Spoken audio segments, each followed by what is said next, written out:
Today I've cancelled the registration of West Tigers player Tim Simona. An investigation by the Integrity Unit has found he placed bets on rugby league in clear breach of the rules. He placed bets on opposition players and opposition teams. He auctioned merchandise, supposedly for charity, but kept some of the proceeds for himself.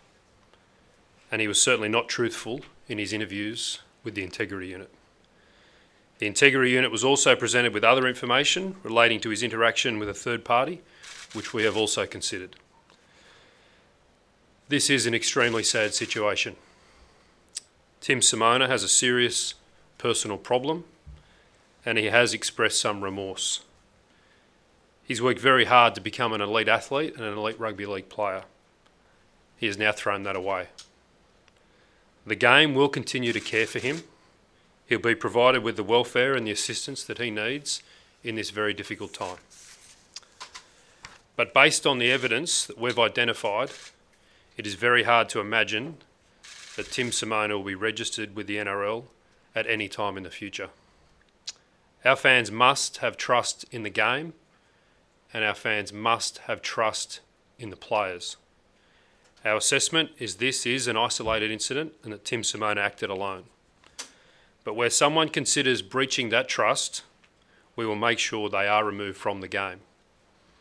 People in our game from time to time will attempt to do the wrong thing, cut corners, or try to secure an unfair advantage. And they may get away with it for a short period of time, but inevitably they will be caught, and they will not be welcome to be part of our game. Nick and I are happy to take some questions. Is this a life ban? I know that's a headline that a lot of people will look for. The reality of the situation and our rules are this, that clubs can put forward registration for players at any time.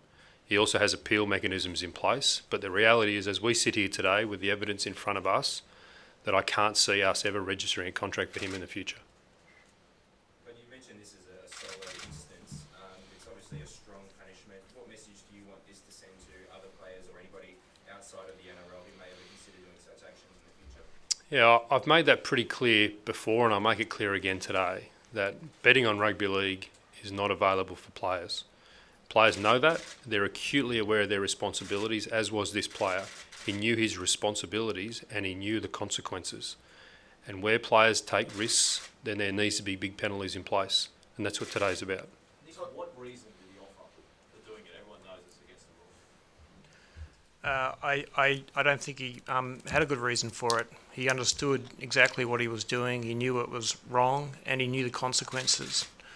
He did it anyway, and unfortunately, it's cost him very significantly.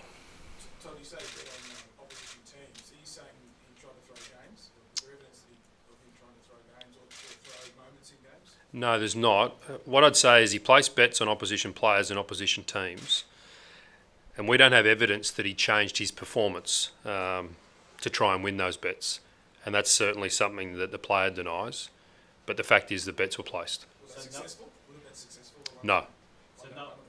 So knowing the bets in the games, you actually went through the footage and had a look at the way he played. Yeah, our Integrity Unit have done a very thorough look at footage as well, aligned to what the betting history has been, and clearly also spoken to him as well. Can you give us an idea how many times he, like some details around the bet, how many times he bet on opposition?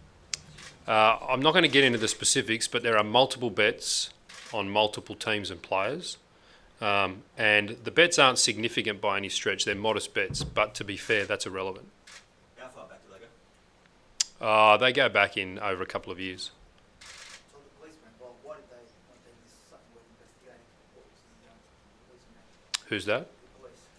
Ultimately, they're matters for the police. We can only really make our decisions based upon our rules. There's so much education about gambling on sport. Are you confident other players aren't out there betting on games? As I sit here today, this is the evidence that's in front of me. And again, rightfully, as you pointed out, players are absolutely aware of their responsibilities. They understand that. But again, where players or clubs look to take shortcuts on any part of our rules, there has to be big consequences in place.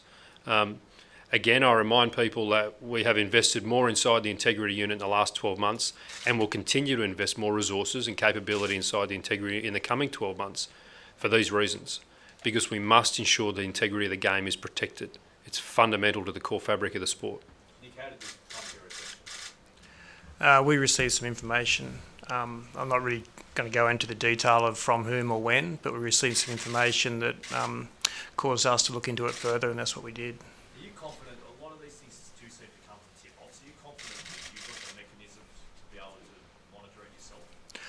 I'm confident that we're doing as much as we reasonably can at the moment. As Todd said, we're investing more in integrity. We're putting more people in place and more systems in place. It's not easy, but I'm confident that we are doing more than any other sport in this country to combat the threat of gambling-related corruption. And what about him in his interview, mentioned in the press release that he's been untruthful? Can you elaborate a bit? Oh, look, he wasn't forthright with us,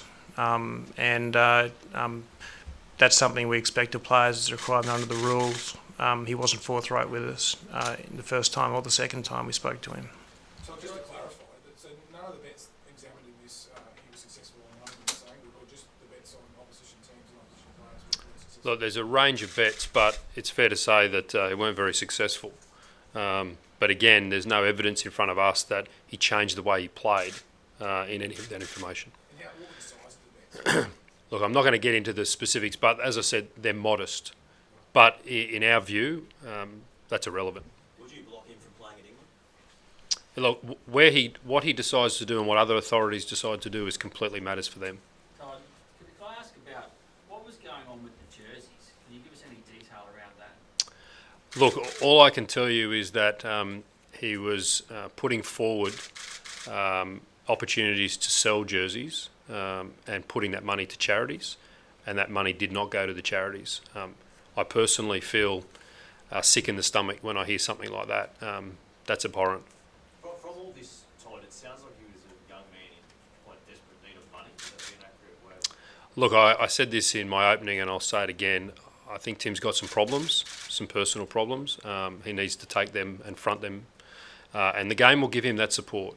The game owes a duty of care to our players, even players that we take registration from them. So the game will continue to be there to support him and provide him that service. But he has some problems and he needs to work through those. In the past, there's been issues raised about West Tigers' welfare. It was quite a damning report about 18 months ago.